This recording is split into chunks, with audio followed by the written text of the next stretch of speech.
Alright, ladies and gentlemen, welcome back. It is time for game number 6 between Root Gaming and Evil Geniuses. And so far, a really good series of games. It is currently 3-2. Kiwikaki, playing for Root, just won the last game in what was one of the best Stalker micro games I have seen in quite a long time.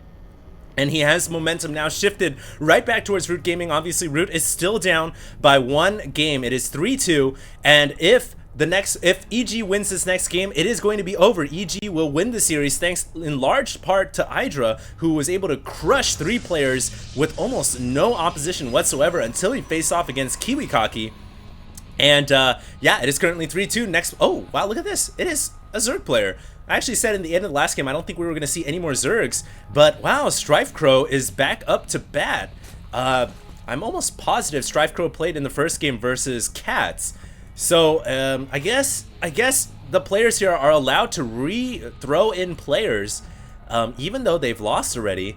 As long as it's not back to back. So I'm not exactly sure. Maybe we could possibly see Hydra play again. But this is very, very interesting that Strifecrow is back up to bat. And hey, now maybe we're gonna see the mothership. All right. So pretty awesome. Kiwikaki here is gonna get in with his scout, and he's gonna see a little bit of the Zerg base. Now this map, Blistering Sands, what an old map. This is a map we haven't really seen played on in quite some time. Obviously there's this backdoor rock right here which leads right into the Zerg main, and one of the most powerful builds Protoss can employ against Zerg here is the 4-gate. It's so powerful because it forces the Zerg to defend both the natural and the backside of their main, and oftentimes Zerg players just don't have the forces necessary to do that.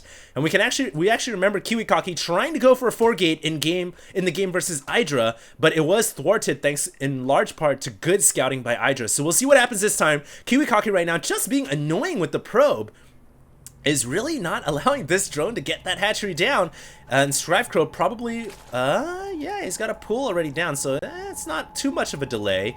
And wow, Strifecrow is not going to get a hatchery.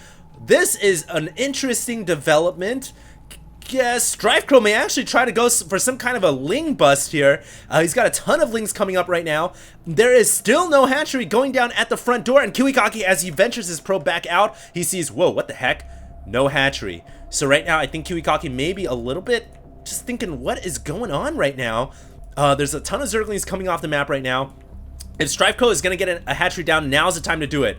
Yeah, so he is going to get the hatchery after all. So he actually decided to go 14 gas, 14 pool, 21 hatch, which is also another pretty standard build. But I thought for a second there he might try to be a little aggressive with his Zerglings and try to make something happen.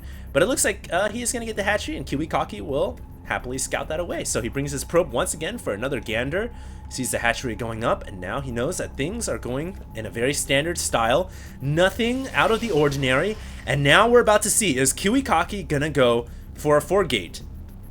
And remember that Strifecrow was most likely spectating in the last game with Hydra, so he knows that Kiwikaki is capable of going for a 4-gate, and this map is very, very good for 4-gate. So I think the reason why he went for 14 gas, 14 pool is so he can get early speedlings out, and if he can get enough speedlings, you can deal with 4-gate pretty well. It is hard, but you still can do it. And yeah, look at this. Kiwikaki is going to go for a 4-gate, so it is going to be a very aggressive opening for Kiwikaki, and it's going to be up to Strifecrow to deal with this. He did open up with the best build possible. I'm speaking of Strifecrow, of course, opening up with the best build possible to deal with a 4-gate, and now he's getting the Roach Horn down as well, and look for him to throw down maybe a Spine Crawler.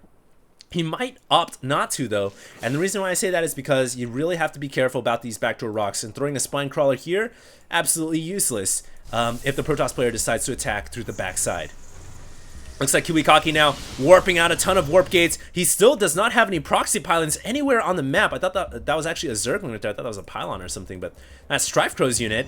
And Kiwikaki here starting to warp out a ton of sentries. Keep in mind he has dual gas going, so he can make a crap load of sentries. And sentries obviously very effective against both the Roach and the Speedling.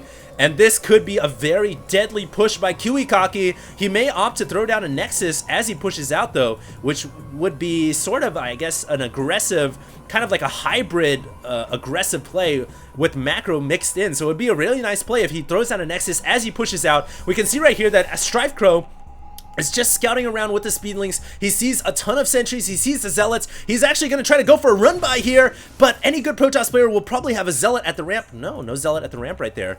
So right now, Kiwikaki is vulnerable to a potential run by, but I think Kiwikaki is a lot more concerned right now about the impending Protoss 4 gate, and here comes the forces. Meanwhile, Kiwikaki wisely throwing down a Nexus, so this is not an all-in attack. There is a backup strategy. This is intended to apply some pressure on the Zerg, and if it should win, then hey, great. But if it doesn't, then Kiwikaki should do enough damage here. Great force fields. Look at those force fields, ladies and gentlemen, preventing Zerg reinforcements from streaming in. Right now, Strifecrow is just trying to wait and buy time for his spine crawlers to come up, though. And it looks like he will have enough time for the crawlers to come up. Wow. So, nice hold by Strifecrow. And I think in large part, the reason why Kiwikaki didn't do more damage there was because Kiwikaki didn't go for an all-out 4-gate. He invested 400 minerals in this Nexus, which, by the way, right now Strifecrow has just scouted. He invested 400 minerals in the Nexus. He didn't throw out any proxy pylons on the map, so it's very difficult to reinforce that attack. So Kiwikaki just doing a little pressure play right there, forcing Strifecrow, hoping that Strifecrow would overcommit in army units. And in fact, it does look like he has. We can see that Strifecrow is behind in Harvesters, 30 to 35, and is really focusing right now on having a ton of army units on the map. So Strifecrow was forced to overcommit a little bit, and now Kiwikaki can safely grab that second base, and now the ball is right in Kiwikaki's park, as it is 2 base to 2 base, and that's a great situation for any Protoss player. Strifecrow now moving around the map with some of his roaches. He really needs to make something happen. He needs to, I think, either grab a 3rd expansion early on, kill off these rocks, grab the 3rd, because in all likelihood, the Protoss player will probably not make any attacks happen. Right now is the time that the Protoss player wants to macro. He wants to build up a ton of Harvesters. He has map control. He just grabbed his 2nd base, and he wants to fully saturate both bases. So right now is a great time, in my opinion, for Strifecrow to go ahead and grab the gold expansion, bring his roaches down, and pick it off. Kiwikaki, though, really wisely has a zealot at the watchtower. So he is actually going to see the entire movement of the roaches until now. I think Strifecrow is going to come in there. He's going to pick that off. So now Strifecrow has control of the watchtower, overlooking his natural expansion. But oh, Kiwikaki, how brilliant is that? Coming in to attack these forces. Strifecrow has burrowed though, but Kiwikaki already has an observer, and the observer was actually not intended. This observer was really not intended to scout out burrowed roaches. This was not to move with the army. This observer was simply coming out of the robotics facility just for scouting duty. It was a standard observer, and how lucky of Kiwikaki that he had an observer with his army at the time those roaches were burrowed, so he could pick off all those roaches. That was really, really nice for Kiwikaki. And he was able to kill off the entire roach army. And wow, this game is looking super bad for Strifecrow. Now he's going to try to take out his gold rocks, but it may be a little too late. And honestly, if Kiwikaki wins this game, it is going to go down to an ace match. It is going to go down to the final series finale. I don't know who EG is going to throw up, but obviously the pressure is going to be on for both players. And honestly, I thought for a second Ijo was going to all kill Root Gaming, and then now it looks like Kiwikaki may be going for some kind of a reverse all kill. Not necessarily an all kill, because obviously Root started with 1 win, and then Hydra has a couple wins and blah blah blah. So it's not necessarily an all kill, but you know, it's kind of cool to say it. And we'll see what happens though. I'm super juiced right now. I can't wait to see how this game unfolds. We can see right now that Strifecrow is still behind in economy, so it's gonna come down to one all-in attack, I think, for the Zerg player. I don't know if Strifecrow can really win right now in terms of macro, even though he has a gold expansion coming up, because right now Kiwikaki also has his gold coming up. So really, I don't see Strifecrow winning a long-term game. I do see him maybe trying to win this game in the short run. There's only 1 Colossus right now, which is a manageable number. Strifecrow will need a ton of forces to deal with this. Sentries possibly going to lock down more roaches, no, only picking off 1 roach. And ouch. I think that's the part of the body part of a roach.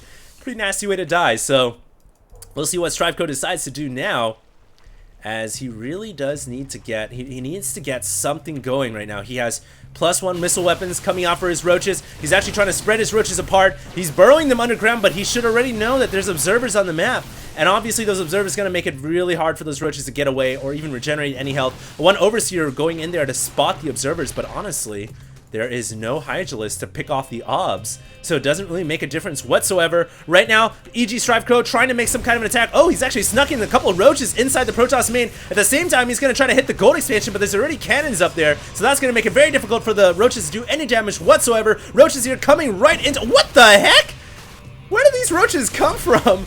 A bunch of roaches just kind of filing in. I guess they came through the back door of Kiwikaki's base. So StriveCrow right now trying to go all in. It looks like the threat at the gold expansion has been neutralized, and most of these roaches are going to be neutralized pretty easily. So, excuse my surprise there. I was just like, where? This is not the Zerg base. Why is there a ton of roaches streaming down the ramp of Kiwikaki's base? But I'm assuming right there, I just didn't catch the roaches kind of just filing in here. And so Kiwikaki eliminates the threat quite easily. StriveCrow is now in desperation mode. He has to win this game right now. He's doing pretty good job so far in applying pressure on Kiwikaki. He's definitely not out of this game yet, because if we pull up the income tab, it's pretty much dead even. And if we pull up the army tab, well, Kiwikaki has a pretty big favoring right now. And these roaches are constantly just getting obliterated by the combination of Stalkers and Colossus, and I think that's going to be the end of the roach harass, on both fronts, both on the gold front and on the backdoor front. I just don't see StriveCrow making these roaches work. Honestly, right now, I'd like to see StriveCrow, I don't know, maybe still continue to go for all-in. Either that or try to play a macro game. I don't see that happening though, so I guess this is all StriveCrow can do, short of just GGing and surrendering this game. And of course, a player with StriveCrow's just determination is not going to leave this game. He's going to continue to try. He knows that if Kiwikaki wins this game, he's just going to have a huge momentum going into the ace match. So StriveCrow moving in with a ton of roaches. Kiwikaki's army returning over to the gold expansion to try to deal with this roach threat. It looks like StriveCrow may actually do some pretty good probe damage here, but now that the Colossus and Stalkers have arrived, these roaches, no matter where they run, even underground, there's nowhere to go. Oh my god, StriveCrow is just keeping the hurt on though. This is just such good play by StriveCrow, is still applying pressure on all fronts, bringing it into the main, but with Protoss players' ability to warp in, that technological advancement that comes with millennia, years and years of just evolution, I suppose. It's a good counter to the constant roach threat on all these fronts.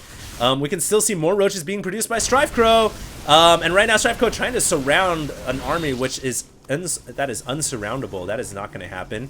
And now Kiwikaki is investing a lot of minerals into photon cannons, as he realizes that it's kind of an all-in situation now for his opponent. So he knows that if he can just get a ton of photon cannons up everywhere, it's going to help to deal with these roaches, which, by the way, are going to continue their crusade against the Protoss. There's actually 2 burrowed roaches back here, so that's kind of cool. Those roaches can do some work if they pop up. But meanwhile, it looks like it's time for Kiwikaki to try to end this game. He is pushing out with a very, very strong Protoss ball. The warning signs have sounded over the gold expansions. All those drones are evacuating the area. The warning horns blaring all over the Zerg gold expansion. The drones have evacuated the area. It looks like StriveCrow might be going for an all-in with drones combined as well. He knows that he's only got one chance to win this game, even if his overlords are trying to get out of the way right now. And so this is going to come down to one massive battle, and it's really a base race right now, but I think StriveCrow's army is just so far behind his opponent Kiwikaki. Look, it's about 30-something supply, and since it's a Protoss player, you know that supply counts so much more than it does for a Zerg. So I just don't know if this is going to work out for... Oh, no! StriveCrow! The drone's getting roasted! Meanwhile, these players still exchanging base racing right here. Looks like the probe's going to run away from the natural into the main. But honestly, I don't know if StriveCrow can do this. It's going to be a close battle. More roaches trying to reinforce the attack abroad. And drones just getting down with it, holding the gas, claw attacking the pylons. Meanwhile, inside the Protoss main, everything... I really think that StriveCrow should pick off these pylons so he can unpower. I was going to say everything's unpowered, but not yet. I guess StriveCrow just didn't have the time to kill off all these pylons. There's so many of them. And now StriveCrow is trying to fall his forces back, but the Protoss forces are starting to pincer down on the roaches, and this is gonna be it. StriveCrow says, Burrow me, run away. But that's gonna be GG. There's just too many obs on the map, and then Roach is getting completely surrounded. And even blink for good measure to keep the Stalkers alive. So that certainly, almost certainly, is going to be a good game. Strife Crow calls GG and leaves. And Kiwikaki has done it. It is going to a final ace match. What a series of games. Ladies and gentlemen, stay tuned. HD's broadcast of game number 7. The finale between Root and EG coming up next.